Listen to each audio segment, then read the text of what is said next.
They have 800,000 employees and deliver nearly half of the mail in the world. They are the United States Postal Service. Most of us take what they do for granted. Now, with the threat of terrorism on our minds and in our mail, we go behind closed doors with the men and women who have delivered for over 200 years.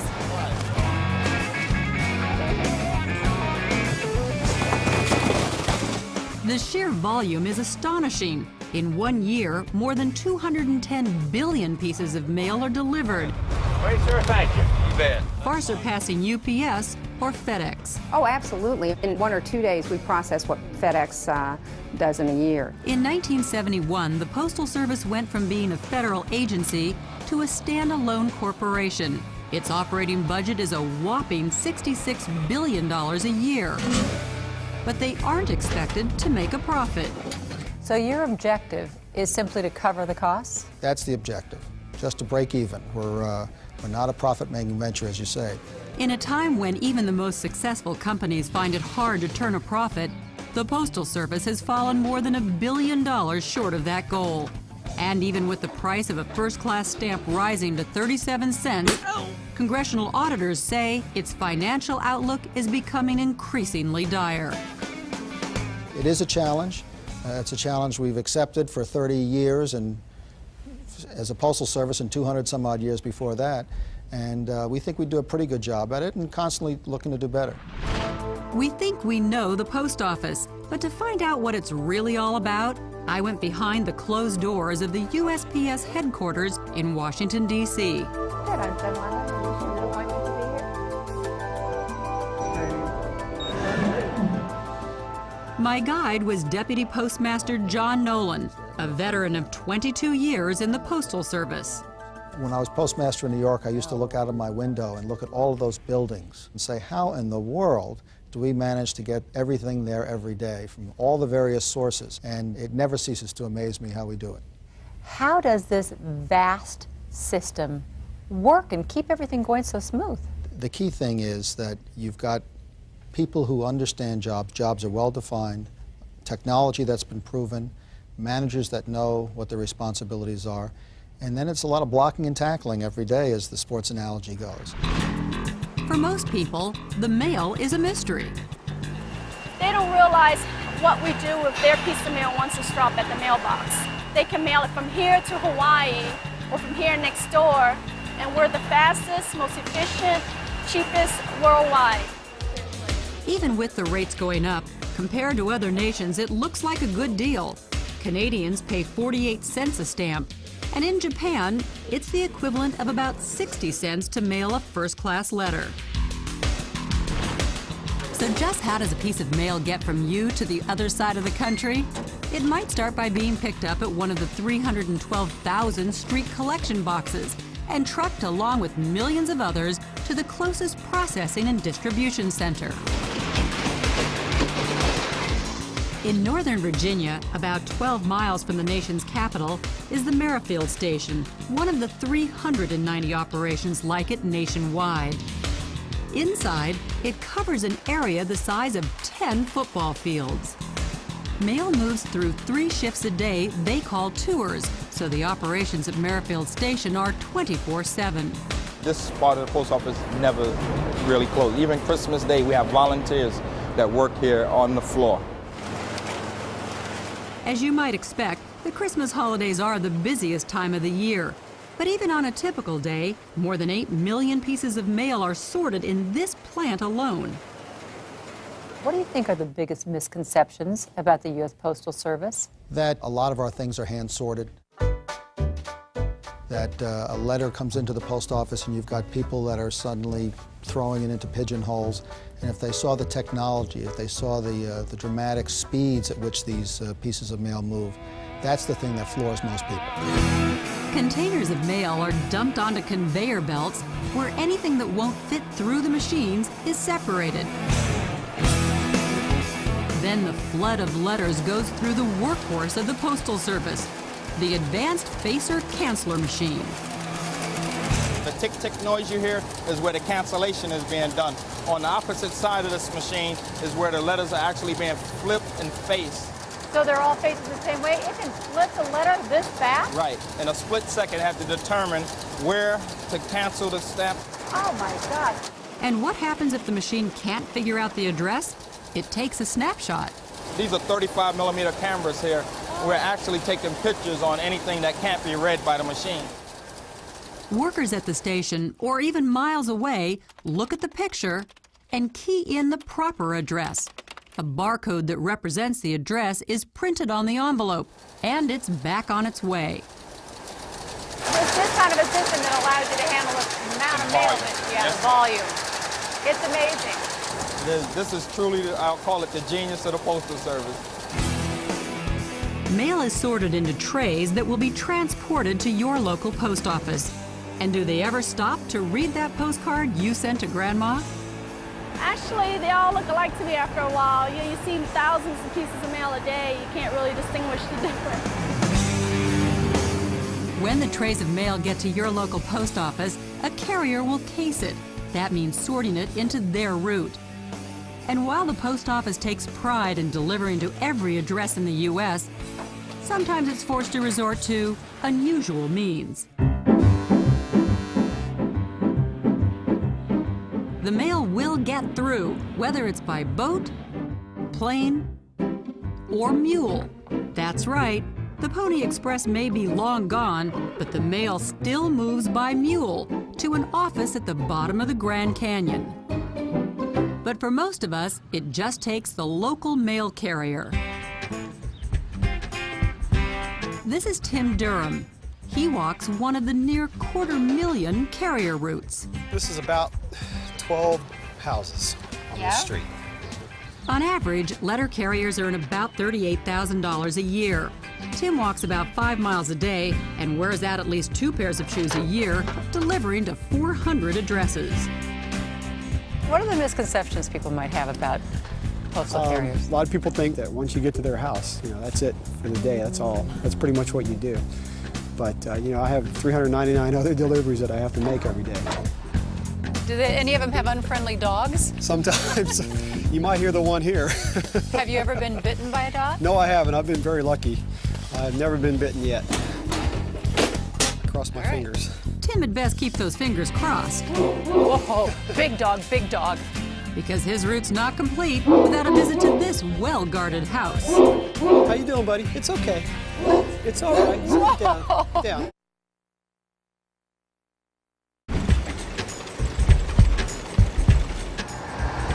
You may be surprised that of the 700 million pieces of mail delivered every day, less than 1% is classified as undeliverable. But these letters aren't dead. They are sent to one of 3 mail recovery centers scattered across the country.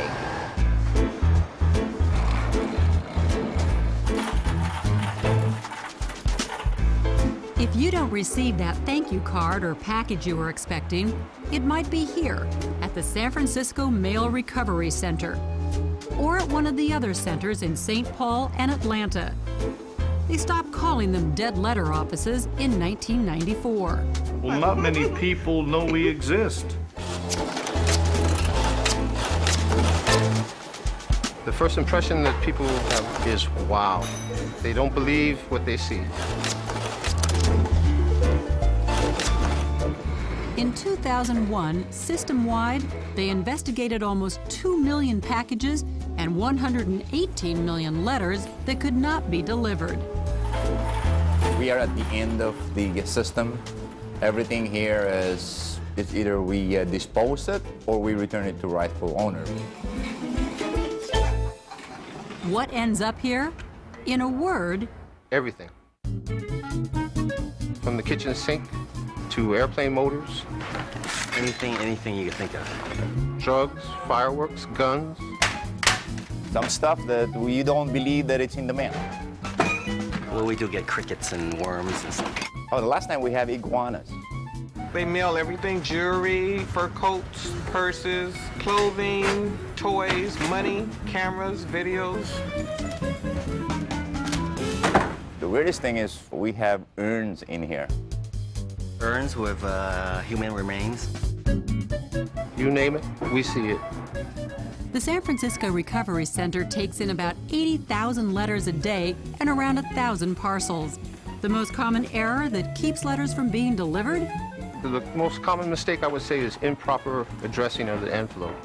I just laugh because I look at the mail and I see they're the ones that put the wrong address, no stamp, and I just laugh. I mean, there's great stories about the third flagpole after the intersection is written on the outside of the envelope, and sometimes it gets delivered, but sometimes it doesn't. But we do our best to make sure that every piece possible is delivered.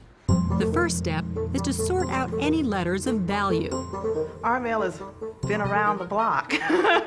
It's non-deliverable. All of it's non-deliverable.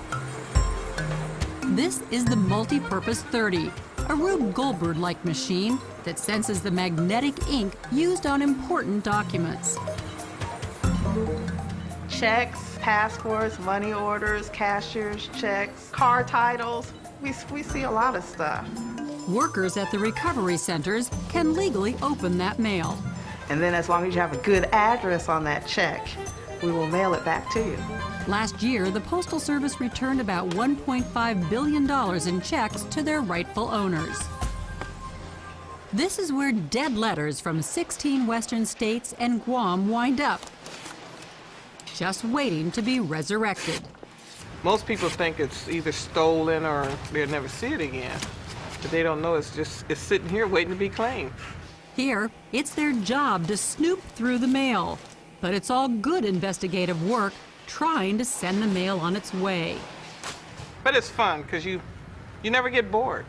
Well, you get to play detective. You get to go through people's wallets and look for, names and addresses. In the end, the Postal Service is able to recover about 15% of the letters and 25% of the packages it receives. The most exciting thing is when somebody calls and you found their item. Like one time I found their passport, they're ready to go this Sunday, and I find their passport like Thursday. That's fun. For them, it might be small, but it might be a lot to them. And if we can find it for them, it's a good feeling. It's a real good feeling. Parcels take up an entire floor. This is the parcel area. We call it the parcel area. They get literally tons of stuff. All the items here are separated from its box. Probably the machine destroyed it. We got office supplies, jewelry, software and computer peripherals, calculators, clothes, watches, keys. Oh, the keys are being melted down for privacy. Everything is cataloged. Items sent registered, certified, or insured are held for 90 days. We have racks and racks of stuff that are 90-day hold. And after the 90 days is up, sorry, but we have to dispose of it. The lost items that never find a home are auctioned off. The homeless letters are sent to their machine of last resort. Workers check the mail one final time as it's fed into this heavy-duty shredder. Out the other end comes 8 tons a day headed for the recycler. You got mail. Next, an exclusive look inside the vaults where the Postal Service stores its treasures. They're all one-of-a-kind pieces. And I try out the future of mail delivery. This is cool. Behind Closed Doors will continue in a moment here on A&E. Behind Closed Doors with Joan Lunden continues here on A&E.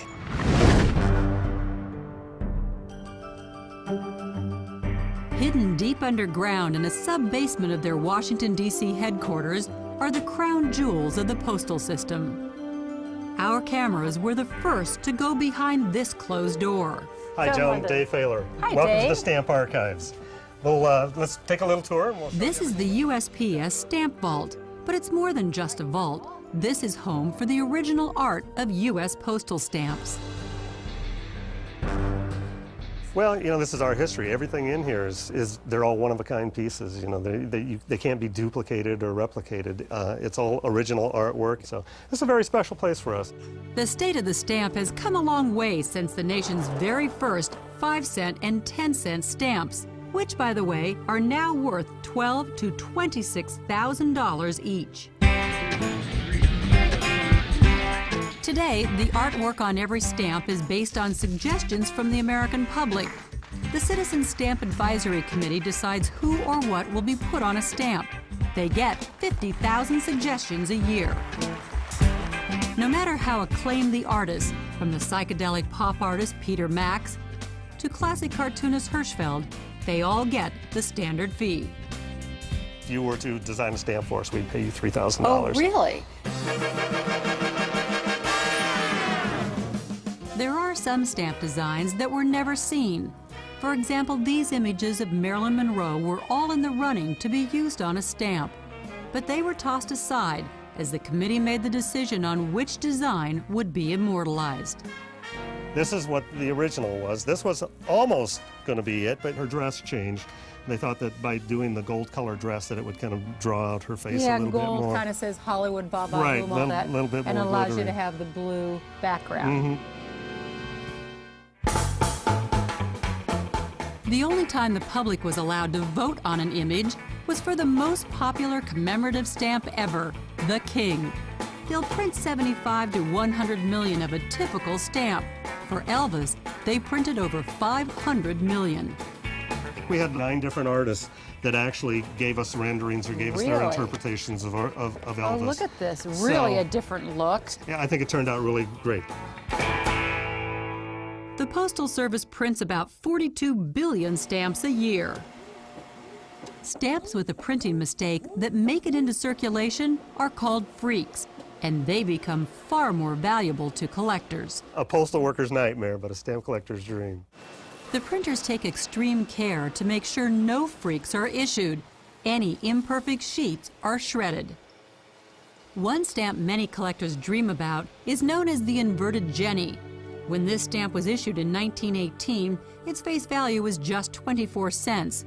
But a sheet of 100 was printed with the picture of the biplane flying upside down. The story goes that when the clerk sold that sheet of stamps, he had never seen a plane before, so he didn't know what was right side up or the year. Yeah, 1918. So whether or not that's true, we don't know. If you're wondering, this stamp is worth $170,000. There have been many changes in the Postal Service over the years, but there has always been that mail carrier walking a route. Now, even that may change. The mail carrier of the future may look less like Cliff Clavin and more like George Jetson.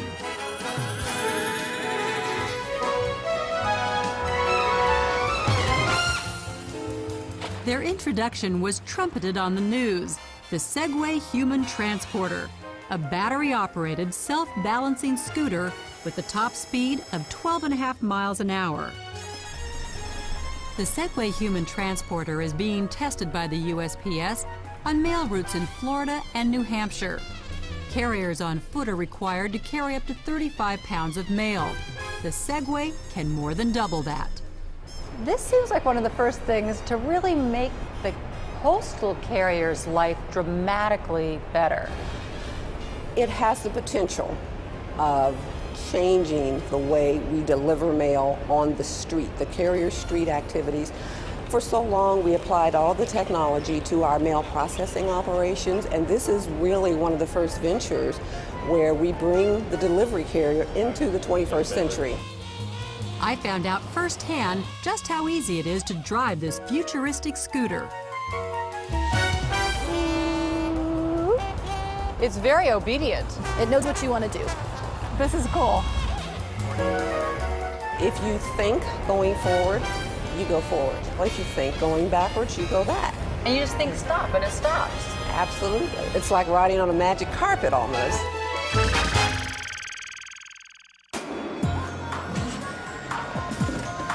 Whether it comes by wheels or by mules, we count on getting our mail. But there's a lot more behind that daily ritual than I ever realized.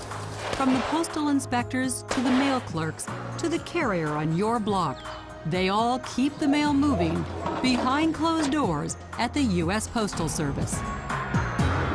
I'd like to extend my personal thanks to all those who helped us gain unprecedented access to make this show possible. Please join us next time, and once again, we go behind closed doors. For A&E, I'm Joan Lunden.